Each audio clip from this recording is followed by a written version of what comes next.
Congratulations for making it to our gathering today. I'm glad you're here with us at our life group today, and I hope you're having a good time. And so far, it's been enjoyable and it's been a good journey. We're on week 8 already, and the theme is very good. It's very good. I like it. It's called Things Unseen, God's Promise Through the Kingdom. Now, there's a very popular passage that is the foundation for this lesson, which is Matthew 6:33, and just simply says, "But seek first the kingdom of God and his righteousness, and all these things will be given to you as well."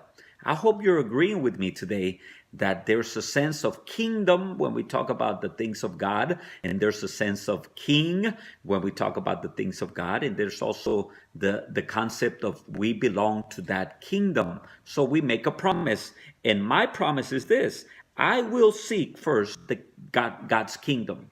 Let me say it again. I will seek first God's kingdom. And why is that important? Because the lesson today talks about that reality, the reality that when we come to the Lordship of Christ, it's kind of like the game of musical chairs.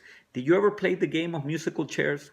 You know, when there's like 20 people and then you put 19 chairs and then you start the music, what's going to happen, right? You only had one extra person. So not everybody can sit on those 19 chairs, but then it starts getting smaller and smaller and smaller. Then you have 4 chairs and you got 5 people going around the chairs, and then only 4 can sit. And then you have 3, and then you have 2. You have 2 people and there's only 1 chair, and the music is going and going and going. Music stops. Only 1 person can sit on that chair, and then the last person that couldn't make it, it becomes the first loser. No, I'm just kidding. It's just simply the reality. Only 1 person can occupy that chair. Well, it's the same thing that the Bible is trying to explain to us. There is only one king, and obviously, if there's only one king, there's only one throne. If there's only one throne, only the rightful king can sit on that throne. So that's the principle that we have here today. So go to page 73 and we'll fill in the blanks and be encouraged by what we're reading. First line says this: we are all tempted to build our own little kingdoms.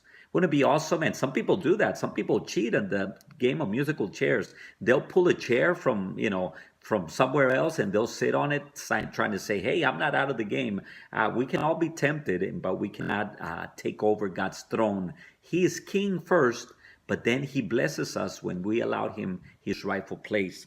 The second line says this: because he knew that earthly establishments pass away, then he has to establish an eternal throne.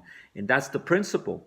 Even if you won the game of musical chairs, hey, they didn't give you the chair to take home and say, "Hey, would you put it in a special place?" And you still have it there and you remember, "Hey, I remember when I won. I was 12 years old and I beat out that girl or I beat out that guy and I won."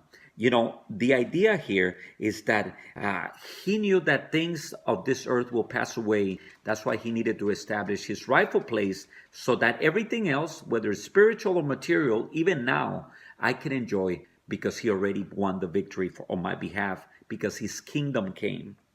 Go to the third line. It says, God-fearing Jews set their hopes on the coming of the king. And a lot of people do that. You know, we set our hopes on something that's future. And we say, well, one of these days I'll make it big. And one of these days I'll get better. One of these days things will change. I have news for you. If Jesus is sitting on the throne of your life, everything already has been accomplished on your behalf. And don't worry, God is taking care of his people. He's taking care of you and he's taking care of me. Let's go to the fourth one. The fourth one says, the kingdom lands on hearts like a kernel on soil. The idea, remember we've been reading the story of the sower, that one seed fell on good ground. That's the idea. The kingdom is that seed. And guess what? That seed already comes with one king. It's not an empty throne. The seed comes already with a king. And when I open my heart to Christ, and if you haven't today, I would invite you, would you open your heart to Christ? He comes and then he becomes Lord of your life. And then you don't have to worry about anything else. Let's go to the last one. The last one says this: his kingdom has one condition. The kingdom has one king. The kingdom has one condition. The kingdom has only one king. The book of Revelation is a very powerful book, and chapter 4 tells us this little statement. When Jesus is being worshipped on the throne, it says this on verse 10. He says, 24 elders fall down before him who sits on the throne.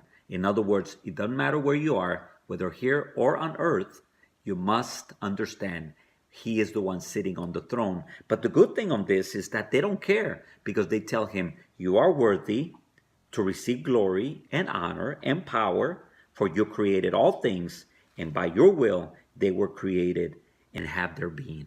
Guess what? He created you, he created me. He is our king. Let's celebrate that today, ain't it?